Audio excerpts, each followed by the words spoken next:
Assalamu alaikum students. Today we are going to start our next chapter of English book 5. I hope you all are doing good. Let's start the new chapter. Its name is Truthfulness and please open page number 16. Truthfulness का मतलब होता है सच्चाई, रास्तबाजी. Does the truth require verification through reliable sources? आपको लगता है कि क्या सच्चाई को किसी सबूत की ज़रूरत होती है? Will the truth encounter great opposition? आपको लगता है कि क्या सच्चाई को मुखालफत का सामना करना पड़ता है? My dear students, truthful leads to the rightness and rightness leads to paradise. In addition, a man keeps on telling the truth until he becomes a truthful person. Falsehood leads to wickedness and evil doing, and wickedness lead to the hell, fire. And a man may keep on telling lies till he is written before Allah Almighty as a liar. ये एक हदीस भी है कि जब तक इंसान झूठ बोलता रहता है यहाँ तक कि अल्लाह पाक उसको झूठा लिख देता है. सच्चाई हमें हमेशा हक़ की तरफ लेके जाती है और सीधे रास्ते पे लेके जाती है जो अल्टीमेटली हमें जन्नत की तरफ लेके जाता है. इसी तरह झूठ हमें बुराई की तरफ लेके जाती है, हमें एक बुरा इंसान बनाती है और आखिरकार हम लोग जहन्नुम में जा सकते हैं.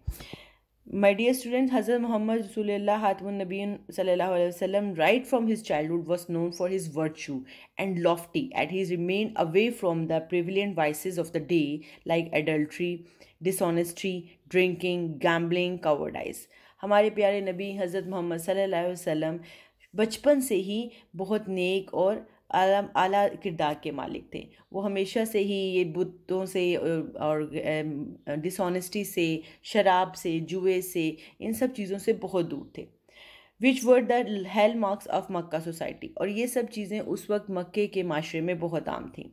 His noble character stood him out as the most impeccable one ever, to point that his people called him a-Sadiq and al-Amin. इसी वजह से उनको अल-सादिक और अमीन का नाम दिया गया. They put their complete trust in him and always turned to him as an impartial judge in their frequent disputes. जब भी लोगों को कोई मसला होता था तो वो हमेशा हुज़ूर पाक सल्लल्लाहु अलैहि वसल्लम पर एतमाद करते थे और हमेशा अपने मसलों के हल के लिए उनको ही जज मुकर्रर करते थे. He was a born believer whose heart was free from the filth of disbelief and polytheism. वो हमेशा डिसबिलीफ, वो ये जो पोलिज़म या बुत फरोशी इन चीज़ों में कभी भी इंटरेस्टेड नहीं थे. उनका दिल मुकम्मल और साफ था. The all knowing Allah almighty who had singled out the child for the greatest task and blessing that lay ahead had inspired Hazrat Muhammad रसूल अल्लाह हातमुन नबी सल्लल्लाहु अलैहि वसल्लम young heart with his greatness, power and majesty. अल्लाह पाक ने बहुत छोटी उम्र में ही उनको बहुत बड़ी जिम्मेदारी से नवाज दिया था. इसकी वजह से ही वो एक पैदाइशी मोमिन थे जिनका दिल कुफर और शिर्क की गलाजत से पाक था. अल्लाह सुब्हान ताला को जानने वाला, जिसने इस बच्चे को सबसे बड़े काम और आगे बढ़ने वाली नेमतों के लिए चुन लिया था, उसने हज़रत मोहम्मद सल्लल्लाहु अलैहि वसल्लम के जो उनके दिल को अपनी अजीम ताकत और अजमत से मुतासिर किया था. His pristine purity was indicative of his future greatness. For how could people believe in him and put their trust in him if they see him protesting before man-made objects and indulging in vices like an ordinary herb of the day?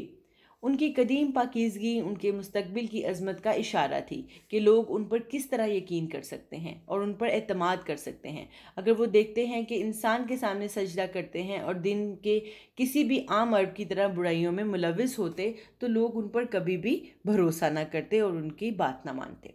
Surely none would have responded to his call to Islam, toward virtue and towards deliverance from oppression, and none could have believed him if they were not sure of vouchsafing his truthfulness and honesty.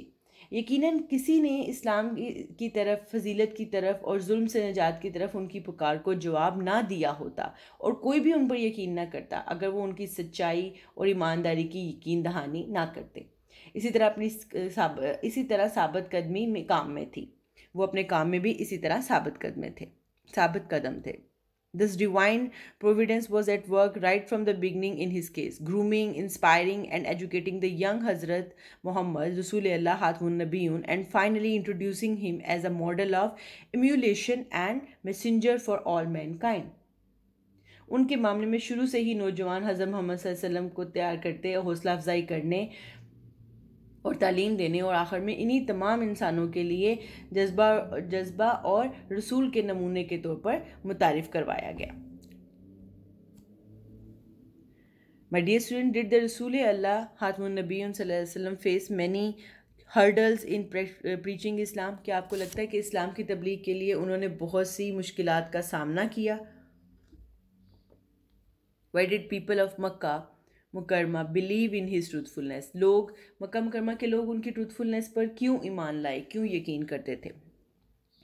Al-Amin, the Rasul Muhammad Hatmun Nabiyun sallallahu alaihi wasallam once gathered all the people of Makkah and asked, O people of Makkah, if I say that an army is advancing on you from behind the mountains, will you believe me?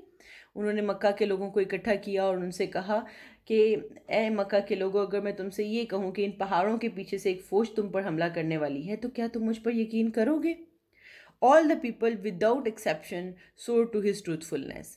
तमाम लोगों ने उनकी क्या तमाम बगैर किसी रायत के उनकी सच्चाई और ईमानदारी की कसम खाई. Because he had lived an unbalanced and extremely pious life among them for years. क्योंकि वो 40 साल से उनके दरमियान बेदाग और इंतहाई मुत्तकी ज़िंदगी गुजार रहे थे. Abu Sufyan described his honesty when Hazrat Muhammad Rasulullah Hatmun Nabiyun sallallahu alaihi wasallam sent a letter to Emperor of Byzantium inviting him to Islam. Abu Sufyan ने उनकी ईमानदारी इस तरह बयान की है कि जब हज़रत मोहम्मद सल्लल्लाहु अलैहि वसल्लम ने शहनशाह बेज़ंतियन को इस्लाम की दावत देते हुए एक ख़त भेजा, the emperor Hercules sent for the Mecca trader Abu Sufyan, तो हरकुलस ने मक्का के ताजर अबू सफ़ियान को बुलाया. He was at that time a dire enemy of Islam, जो इस वक्त इस्लाम का बहुत बड़ा दुश्मन था. He spoke the truth about Hazrat Muhammad Rasulullah Hatmun Nabiyun sallallahu alaihi wasallam when he said he always speak truth, tells lie nor or betrays the other. He bids people to worship of Allah Almighty alone and order us to observe prayer, honesty and abstinence. तो उन्होंने जवाब दिया कि उन्होंने हज़रत मोहम्मद सल्लल्लाहु के बारे में सच बोला और कहा कि आपने हमेशा सच बोला है, झूठ ना बोला है और कभी दूसरों को ना धोखा दिया है. वो अकेले अल्लाह की इबादत करने के लिए बोलते हैं और हमें नमाज, ईमानदारी और परहेज़ का हुक्म देते हैं. Honesty descended from heavens and settled in the roots of the hearts of men, faithful believers, and then Quran was revealed and the people read the Quran and learned it from it and also learned from the sayings and traditions. Both the Quran and traditions strengthened their honesty. ईमानदारी आसमान से उतरी और मर्द मोमिन के दिलों की जड़ों में बस गई और फिर कुरान नाजिल हुआ और लोगों ने कुरान पढ़ा और उससे सबक सीखा और कौल फेल और रवायात से भी सबक सीखा. कुरान और रवायात दोनों ने उनकी दयानत को तक़वियत दी. ये सही बुखारी में लिखा गया है जो हमें बताता है कि ईमानदारी कैसे उन मुसलमानों पर और उतरी. This is from the among the many sayings of Hazrat Muhammad sallallahu alaihi wasallam, many of which forbade deceit and unjoined honesty. From those who wish to be among the truthful, Hazrat Muhammad sallallahu alaihi wasallam has left us with these words of guidance. ये हज़रत मोहम्मद सल्लल्लाहु अलैहि वसल्लम के बहुत से अक़वाल में से है जिनमें से बहुत से लोगों ने धोखों से दही से मना किया. आपने बहुत से लोगों को धोखा दही से मना किया और ईमानदारी से लुत्फ़ उठाया.